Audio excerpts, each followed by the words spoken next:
আমরা এসেছি কৈলাস আশ্রমে ঋষিকেশে। এখানে বিবেকানন্দ এসেছিলেন কোনো একটি সময়। বাড়িটা অনেক পুরনো হয়ে গেছে, নতুন করে আবার বানানো হচ্ছে। এইটুকু পোর্শনই তখন ছিল, যখন বিবেকানন্দ এসেছিলেন তখন এখানে এইটুকুনি ছিল। পরে সেটা ক্রমশ আস্তে আস্তে বাড়তে বাড়তে আরও বেশি বেড়ে গেছে। এটা হচ্ছে মন্দির।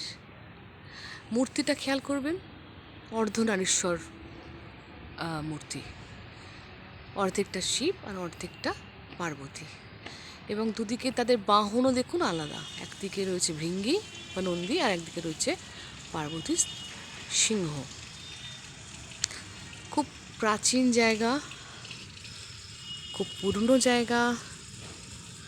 এখানে এখনো পর্যন্ত খুব পুরনো নিয়ম অনুসারে পাঠ করানো হয়, বেদ, উপনিষদ, গীতা এগুলো পাঠ করানো হয়। আমি আস্তে আস্তে